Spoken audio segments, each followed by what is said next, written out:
Hi, I'm Heather Hubbard. I went from being a lawyer and partner at one of the largest firms in America to becoming an online personality and successful entrepreneur. I know what it takes to rise to the top. I also know all too well the toll it can take on your health and personal life. So, how do you shine bright without burning out? How do you chase joy while achieving success? You're listening to the Hustle and Flow podcast. Welcome back. Welcome back to another episode of Hustle and Flow. I am your host, Heather Hubbard. We are officially in December, so I thought I would break out a little festive fun, a little cheer with my little Christmas tree. This is my Joy Christmas tree. As you may know, my middle name is Joy. If you've been to the retreat website or Instagram, Heather Joy Hubbard, you know that. My grandmother, I was named after her. Her name was Wilma Joy, and it's been a tradition for many, many years. I decorate it with joy, and I thought, I would just bring in a little bit of color and cheer to the podcast. And if you were listening on audio and you're wondering why I'm talking about a Christmas tree, with the reboot, we now offer a video version of the podcast on YouTube, where you can see my face and all of my facial reactions. I do not have a poker face. I have a quite dramatic face. So if that entertains you, if you want to see the Christmas tree, come on over to YouTube, which we make super easy for you to find. All you have to do is go to hustleandflowpodcast.com and it will take you right there. So I'm really excited about today's episode. When I was first brainstorming what I wanted to talk about with the reboot, one of them was how to find your mojo, because that's where I was. I had completely lost my mojo. And someone asked why I kept calling it my mojo. And I was like, have you not seen Austin Powers? I love really dumb movies. If the critics are going to say it's a terrible comedy, I'm probably going to say it's a classic. I love it. So, Austin Powers, through there was a whole series, right? Were there three of them? He lost his mojo and he had to go find his mojo. And his mojo was what made him interesting. It's what made, people attracted to him. It's what, gave him life. And when he lost his mojo, because Dr. Evil took it, he was kind of, not just sad and depressed, but mostly like he just didn't have it together. No matter how hard he tried, he just couldn't make things happen. And that's definitely where I was. And I've heard from a few of you that you're kind of feeling the same way. Like you've lost steam. Things aren't going well, or maybe they are going well, right? Like you should feel great, but you don't. And that can be personally, it can be professionally. And for me, when you totally lose your mojo, it's not a decision you can make. You can't think your way through it. You can't just say, I'm going to feel great again. You have to go out on a journey. You have to search for it. And it's not always easy. So that's why I really wanted to do this episode, because I've totally been there recently. And 100%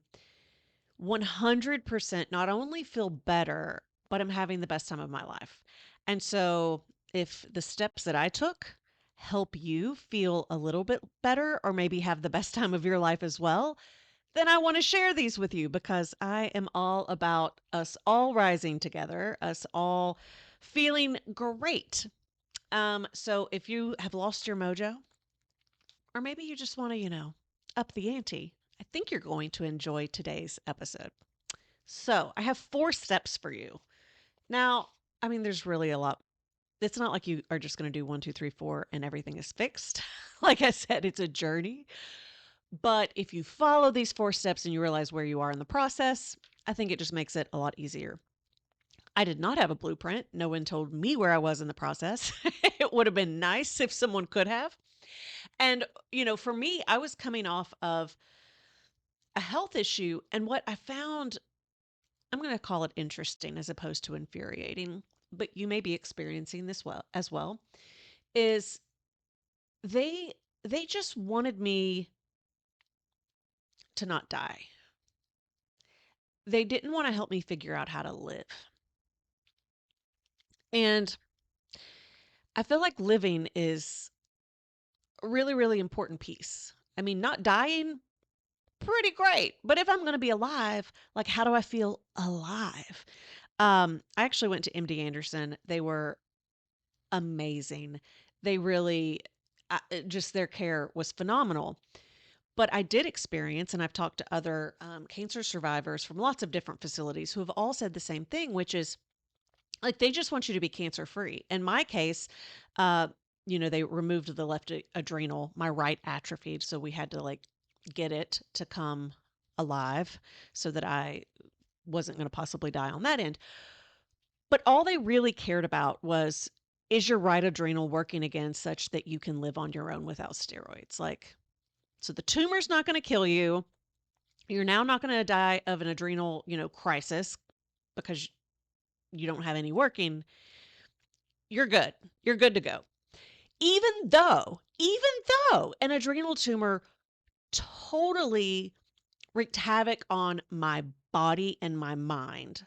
And just because I could now survive did not mean that I had healed. And I had no idea how to actually heal all the damage that had already been done. And they weren't really interested in that aspect. And I have talked, like I said, to a lot of cancer survivors who have had similar things to say of, they wanted to help me get in remission.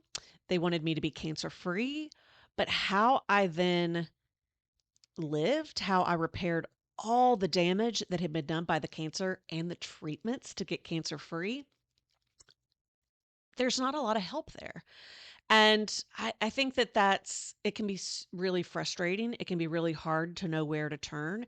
And you may not be coming off of a health crisis, but I know each and every one of you came through COVID. I know each and every one of you have been dealing with the political upheaval. I know each and every one of you have been dealing with, you know, signs of a potential recession and all of that. There's so much going on in our world. Um, that's just really dark and frightening. And so I know that you too are probably thinking, how do I stay in a place of joy? How do I how do I mend the brokenness? How do I move past all of the hurt and just everything that has happened to me? Now, disclaimer, I am not a therapist, and I think that therapy can be a great tool. It's also not the only tool. And personally, I found that when I was trying to get my mojo back, I didn't actually need to process. Now, I've been to therapy for years for a million different reasons. I'm not in any way trying to say that therapy is not good or useful. And in fact, if you've not gone to therapy ever before or recently, that may be a great starting point for you. There's a different kinds of therapy, but a lot of that is about, just speaking your truth, being able to process it, and to reframe your thoughts. But those aren't always the best action tools to get you moving into something more joyful and something more fun. At least that's been my experience. So even if you're going to places that you may think, well, this should really be where I get my blueprint, you may not find that. So I hope this can be a bit of a blueprint for you. All right. So step number one is you have to decide that this is what you want. And that may seem silly. Like, obviously, you would decide it. But, and if you've ever listened to me before on the podcast, then you've heard me probably say this before. If you don't truly want a goal, you should never make it your goal. because you're not going to have the wherewithal, the stamina, and the determination to see it through. Instead, you are going to slip over and over again. You're going to put it on the back burner. You are not going to prioritize it, but you will beat yourself up. Yeah, you will beat yourself up over and over and over again for not doing it. Which is why I personally believe that you should never prioritize a should. And you know it's a should when, you know, other people tell you you should do it. Society tells you you should do it. Maybe you yourself, you're like, I know I should do this. But it's generally coming from a place of judgment as opposed to, I really want to get to the other side of this more than anything. I remember speaking with a client once, and he was like, Heather, I know I really need to be working on my weight and my health. My doctor keeps telling me that. My wife keeps telling me that. And I know if I don't prioritize it, that, it could negatively impact my health and therefore my children. If I die, um, and my children don't have their dad, like that's not acceptable. But you're saying because I don't want to do that and it's just a should, that I shouldn't focus on it. And I said, that's right.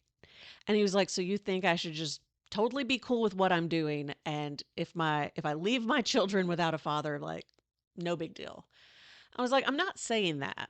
What I'm saying is, if your motivation is strictly should, that means that you've not bought in yet. It means that you personally don't yet want that change for yourself. And there is nothing wrong with doing things for your children, right? Like, I mean, that's a great love. But if that's your only motivation, you're probably going to trip up. I think, we know this from addiction. An addict may want to do something for someone else.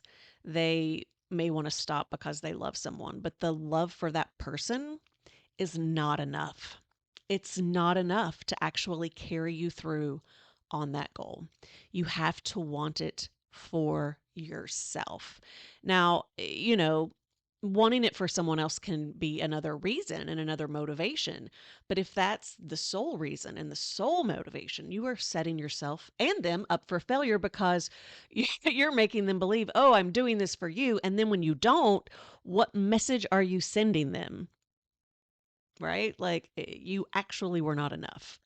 And they're not. Like that's too much pressure. Don't put that on someone. So you have to decide for yourself, I am sick and tired of feeling sick and tired.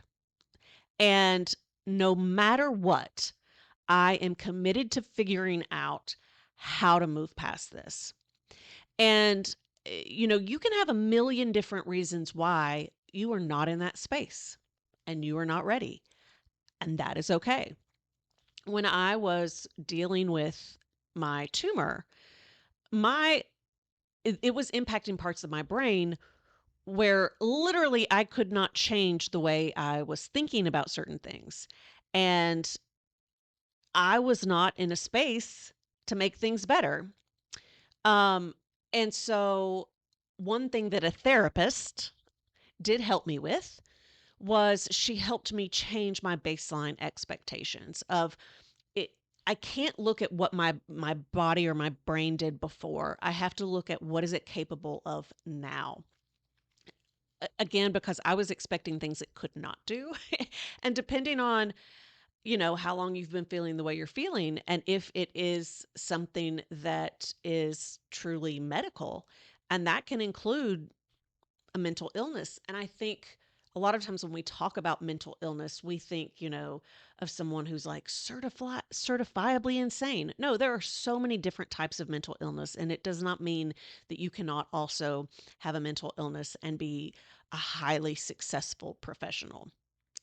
So there are times when you truly need a medicine or something else to even get you there.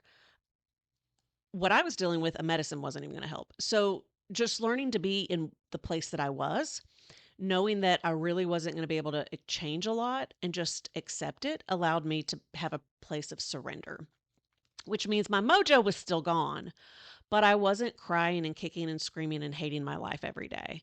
I found a way to be at peace. And that's not what this particular podcast episode is about. So we're not going to talk about that. I just want you to know that there may be a time when it's not good for you. And maybe you're in a place where like you still want to be sad, you still want to process your grief or whatever, and you really need to be working on therapy or other things. And maybe you want to be in that place and you're not ready to shift back into finding your mojo. Totally cool. Maybe you've got a lot going on in your life and you're just like, this isn't a good time. You know, that can be an excuse, but as long as you're in charge and you know what you're doing and why you're doing it, whatever. It's your life. So that really is step number one is, am I truly ready? If I'm being 100% honest with myself, am I truly ready? When I was ready, I was ready. I just was like, no more, no more. I woke up one day and I was like, no more. I'm no longer willing to feel this way. Medically kind of had been cleared. And at that point, I just knew that I was stuck. And so it was like, okay, well, how are we going to get unstuck? But that's really step number one. You got to decide.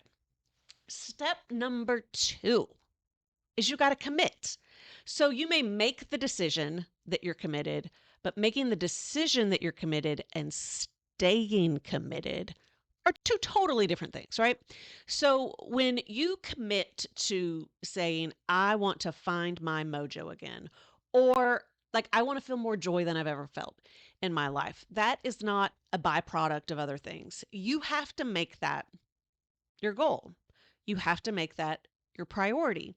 And if, again, going back to being really honest with yourself, if you are going to say you're ready and you're going to say, I'm going to make this a priority, but you're going to let your kids and your spouse and holiday plans and work and everything else always come first and put the finding your mojo and joy on the back burner, you're not committed. You want it, but you're not committed. And that could mean a few different things. It could mean that like you need better boundaries. We have lots of episodes from the original Hustle and Flow on boundaries. Go back and listen to those. There's some great books. You might need to go there first. Okay, one moment. Let's see what's going on. Okay, sorry about that. You all could not see, but I could hear and I could see Karma on my printer doing Lord knows what. Like I could hear her. And so I was just like, what is happening? Um, I could shut my door to keep the cats out, but honestly, I always enjoy seeing other people's pets. So I'm not going to keep them from your enjoyment if you also like them. I know some of you don't like cats, but that's really on you. Okay. So, like I said, some of you, maybe you need to actually do some work around boundaries, but a lot of times it's not that. Like you understand boundaries. It kind of goes back to number one, but about really deciding. But sometimes when we're doing things that are hard, even if we want them, we can allow other things, especially if they're important to us, take priority as a way to distract us and keep us from having to focus on doing what's necessary to get us what we want, to get us the goal. We just tend to, we self-sabotage in that way, right? We all do it. So this is where you can't just decide you're ready. You can't just be ready. You actually have to commit. And the way that you commit is number three. Number three, you make it a priority. I know all of these sound simple, doesn't mean it's easy to actually execute. But the reason why you want to make it a priority, the reason why you want to commit is because a lot of the things happening in your life right now are directly related to you having lost your joy or your mojo. And as soon as you find your mojo, as soon as you reclaim your joy, a lot of those other things are going to fall into place. So that's my personal recommendation for why you really want to look at making this a priority, because it can just impact so many areas of your life. As soon as I started to find my mojo, and it took a little bit, and we're going to talk about that number 3, but a lot of the things that were problems for me were no longer problems. They simply resolved themselves. Like, I then didn't have to tackle it. It just went away. And so I feel like this is one of those things that even if you're like, well, I have to make my family a higher priority, or my kids, or the holidays, or my job, each and every one of those things, they'll actually benefit from you having more joy, from reclaiming, finding that mojo. There's really no downside. I know some of us, we feel as if we like name something as a priority over other things, that it's somehow saying something about us, like we're selfish, or we're not a good mom, or we're not a good, employee, or a good business owner, or whatever. When that's not true. That's not true. It just means that when you're planning your day, when you're planning your week, when you're planning your month, you have this priority that's going to get scheduled and that you are going to protect at all costs. So many times, I think we talked about this way back in the day with the priority matrix. I don't remember which episode this was. If something's already like a built-in priority for you, like you're just going to do it. You don't even have to plan for it. So, saying that you're going to make this a priority doesn't mean that you don't value or love the other things. Um, Not at all. Not at all. In fact, it can mean you value them so much that that you want to not only benefit yourself but others as well. Happy holidays! I am feeling festive, and so I wanted to give an update on our giveaway. And if you're wondering, what is this giveaway you're talking about? Well, I talked a little bit about it in 169 and 170, but it is this. Once we reach certain levels on the YouTube subscribers, then we will unlock bonuses for the entire community. So, the very first milestone that we need to reach is 500 YouTube subscribers. If you're watching on YouTube right now, easy enough, just hit subscribe.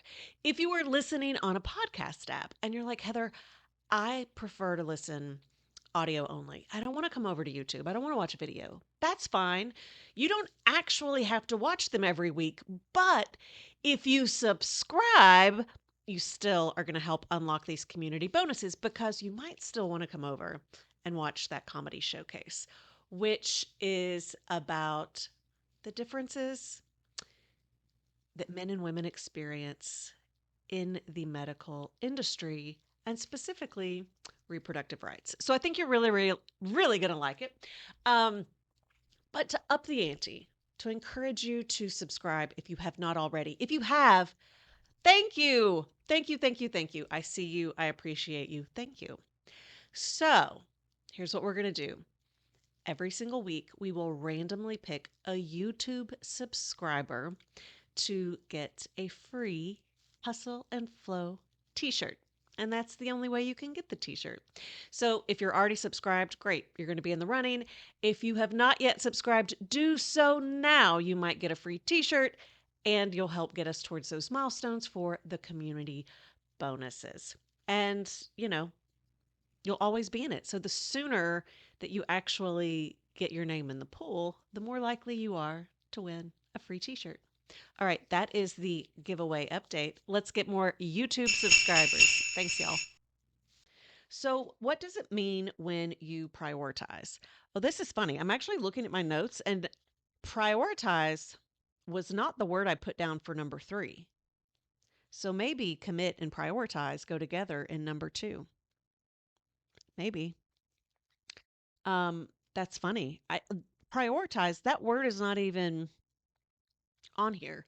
But I think, as you know, the way I like to do podcasts is I have a general outline and then I just like to speak from the heart. I feel like it's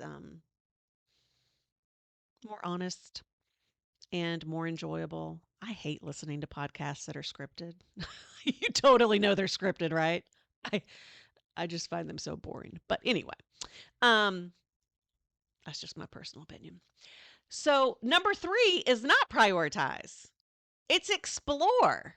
It's explore. All right. So you've decided, you're like, I am ready. We are doing this. And number 2, you're like, I am committed. I am going to prioritize, like how I did that.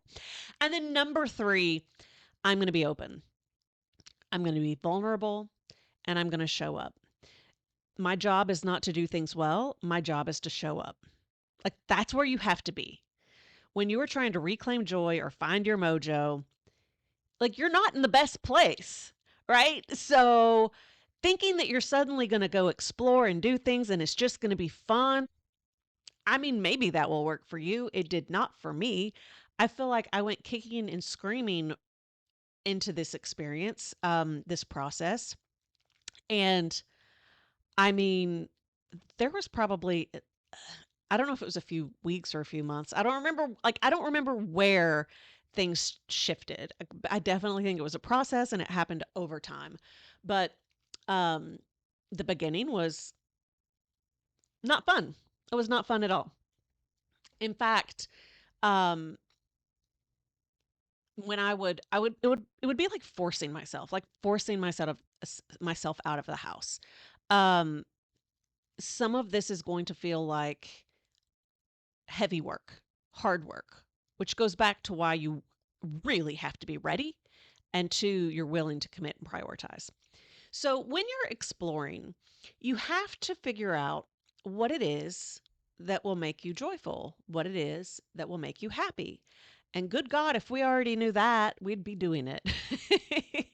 The truth is, most of us have forgotten or never knew in the first place, or don't know what it is now that brings us happiness and joy. Things like that can change over time. And I think, especially as women, we are not taught to find our joy. So many men have hobbies. They go out and do things like they're either playing tennis or playing golf or, they're watching sports with their friends and doing fantasy football. Like they have things that they do that bring them joy all on their own, completely unrelated to their family, completely unrelated to their profession. I rarely know women who have hobbies. If you ask them, they'll say their children or their work. I never had kids, didn't want kids. And so I would always be like, my hobbies are my pets and my work. I love my work and nothing wrong with that, but none of those qualify as hobbies. Just something that you do for you purely for joy. I mean, when I was growing up, I had a lot of extracurricular activities, which perhaps were for joy, but like we were expected to work hard at it, right? Like we were supposed to be achieving, we were supposed to be progressing. It was never just joy for joy. And when you're trying to climb that corporate ladder, especially when the odds are already stacked against you, you focus on it so much. And then I know for a lot of my friends, clients, colleagues, you start having children, and that's just one more thing you have to add to your plate. And it's like, there's no time for a hobby. And which is really sad because these are the things that actually give us clarity, that actually allowed us to show up better and perform better in the other areas of our lives that matter. And as I'm talking about this, it reminds me of when I used to first talk about mindfulness, because most people who say they don't have time to do mindfulness practices, right? Like they're like, I'm too busy, need it more than anyone. And when you create that space with mindfulness, it actually helps you see things more clearly and you can make better decisions. You can cut things out of your life, like you're not spiraling as much. Well, I have come to find out that hobbies are very similar. And joy often comes from a hobby. And that's why you have to explore, because you may not have any idea what these things are. I didn't. I had no clue. So, one thing I had to start doing was I had to start getting out of the house and not getting out of the house for networking events, not getting out of the house for business, not getting out of the house, just to go run the errands that I normally would run, but to get out of the house to go experience something interesting, potentially joyful, all by myself to figure out what is it do I like? What is it that I like? What brings me joy? Like if people are removed, what brings me joy? And a lot of us experienced this during COVID, not others. Some of you were with very large families and homes, and all you wanted to do was have some alone time. You were like, I would have done anything for that. Um, but so you just have to go out. And so for me, I really started looking at, well, what did I enjoy as a kid? I have like, I don't know. And so I was like, well, I used to like to play the guitar. I used to like to sing. I used to like drama. And then I was like, well, what do I like it now? Like, what kind of TV do I watch? I watch a lot of stand up comedy. My favorite movies are comedies. Um, I've always, if I look back at my vision boards or other things, I love color, lots of bright color. Um, and so I just had to start to be open to witnessing what it was that would like pique my interest. If I started playing a guitar again, if I started singing again, if I started like drawing again, it wasn't like, oh, I've missed this so much. It's awesome. Maybe you'll have that experience. No, I was like, I suck at this. I'm so rusty. This is stupid. This is a waste of my time. And I knew that was just my brain throwing a tantrum. Because oftentimes when you lose your mojo and you don't have joy, like there's a part of your brain that is like really into it, really likes it, and prefers to keep things that way. And so it's going to go kicking and screaming when you actually start to fix the problem. So you just have to be aware of that. And that's where you have to be committed and you just show up. And you have to think of plans in advance and you have to do it and not do it with your kids, not do it with your friends, like do it on your own. That doesn't mean you can never do it with them, but it's probably going to be difficult for you to determine what brings you joy just for you if you're bringing in other people's opinions and energies and everything else. So, maybe it's going to a pickleball class. I did a lot of classes at that time. I started doing some art classes. I was like, I think I was just really creative as a kid. And so, what would be some interesting creative things to do? So, I would go to a painting class and I thought like they were going to teach me technique. Instead, they taught me how to get out of my head and just have fun, which was an interesting concept. Um, and now I love to paint because I'm not trying to get it perfect. And I thought, I think I'm going to take a stand up comedy class. Not because I was trying to achieve anything in particular. I was just committed to exploring what actually brings me joy, doing things that were outside of my comfort zone. Now, this kind of goes with exploring. When I was doing the painting, when I was doing the comedy, those were things I had no experience in whatsoever. I think a lot of us who are high achievers at this point in our lives, we don't want to be beginners. We want to be great at everything immediately. And that is hurting us. That's keeping us stuck. We've got to be willing to go out and be terrible at something, horrible at something. And we have to be willing to go out and do it for the sake of doing it, not going and saying, I'm going to become a professional painter. I'm going to become a professional stand up comic. No, like I'm just going in to do this and I'm just going to see what happens for no reason whatsoever. It's so interesting to me how many people have asked me who've kind of known I'm on this journey when I say, oh, I'm doing this or I'm doing this. They're like, why? And now, like, even coming back out with the podcast, I'm getting it even more. They're like, so why are you doing that? What's the end goal? Y'all, there is no end goal. There is no why. It just brings me joy. If it allows me to then do something where it makes money or there becomes an end goal, great. But that's not what I'm setting out to do. And I get why y'all are asking me those questions because you're thinking and behaving the same way I always did. It wasn't until I lost my mojo that and everything was kind of stripped away that I had to rebuild this. And it was in that rebuilding that I realized I was so stuck on there always had to be a good reason why. And I had to know what something was going to achieve for me, how it was going to move me forward. How is this all going to fit together? And I've had to learn to let all of that go because it keeps you from exploring and it keeps you from figuring out what truly brings you joy. There doesn't have to be a why. The why is just, I don't know, I'm exploring. I don't know, I'm having fun. I don't know, I'm finding my mojo. I'm reclaiming my joy. That's it. Will I do it forever? I don't know. I don't have to figure that out today.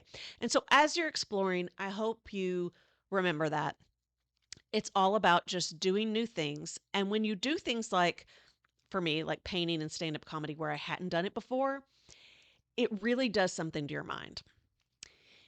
You send a very strong signal of we're doing new things again. We're doing things that we have no clue what we're doing, and it's okay. And it will actually break some habits and some neural pathways in your brain related to all kinds of things, like not just the painting or the comedy, like all kinds of things. Now, for you, creativity may not be it. It might be sports. It might be writing. I know so many people who used to be like creative writers when they were kids or who they were in theater. It may be something from your childhood. It may be something that you never even had on your radar, right? Like I wasn't telling jokes as a kid, you know? So I just think being willing and open to explore on your own, not just out drinking with your friends and things, not just doing it with your kids or your spouse, but on your own is going to be what helps you start to reclaim who you are. And then number 4, I see we're about out of time. Number 4 is, and by the way, you don't actually have to do number 4. You can do 1 through 3 totally on your own. But if you really want to ensure that you hit the goal of finding your mojo, that you get it back, um, invest. I encourage you to invest in yourself. So I had decided I was ready to get my mojo back. I didn't know how the fuck I was going to do that, but I was ready and I was committed. I knew I was going to follow through. And by following through, things started to become apparent to me. And so I already had started doing some exploring, but I found that it was a little bit, like I said, a struggle to actually get myself out of the house and, things weren't super obvious to me. And so I invested. I hired a coach. You heard her last week. I was in Susan Hyatt's Beyond Mastermind, and it gave me accountability. It gave me structure. It gave me a neutral third party who could help me when I couldn't see things myself. This is what I do, but I still can't see things, right? Like, this is why you should never, for example, be your own doctor or be your own lawyer. Like, you would hire someone else because you're too close to it. So I hired Susan. Um, and paid a lot of money, a lot of money that wasn't like business related, but I knew my business would benefit. I knew everything was going to benefit. And so I literally walked in with we literally set that the goal was for me to find my mojo. Now, I had to come forward with the things that I was going to try. I had to come forward and actually do the things and take action. But had I not had her support and encouragement and help and accountability and that structure, I don't know that I would have found my mojo, or it would have taken a lot damn longer.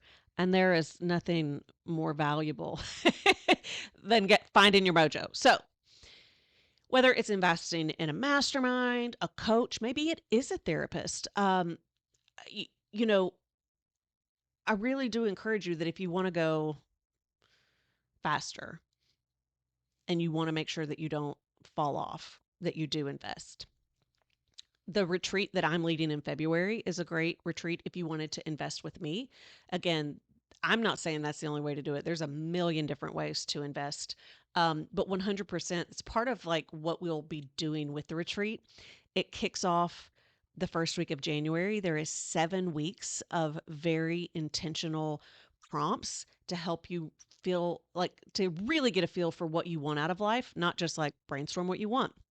If you've ever worked with me before, I had a great process. I've got a better process now, and it is even more focused on joy. Truly just joy. What makes you happy? And so we're going through that whole process. Won't always be fun, but it's going to be totally worth it. And some of it's just going to straight up be fun. And by the time we actually get to the retreat itself, which is 4 days, you're going to walk away ready to go. I mean, it's going to break everything open from the 7 weeks of work that you've done to walking into the retreat, because I've been leading that since 2016. I know how they work, and I've upped it to another level. It's not the same framework and concept as before, because I'm really focused on the individual person getting what they need. And so I've recrafted some stuff. And so you're going like, there's no way you walk out of that retreat, out of that 8 week experience, and don't have your fucking mojo back or have like raised to another level. Just end of story. So, if you want to invest with me, I would love to work with you and help you find your mojo. HeatherJoyHubbard.com. But if it's with someone else, do that. But if you can afford to invest in yourself, there is nothing, I don't think there's not a better way to spend your money, because it not only will positively impact your life, it's going to impact your career, your business, your relationships with your family and your friends. Like everything just gets better when you feel better. All right, so that's it for this episode. Thank you so much for joining me. Happy holidays, and I'll see you again soon.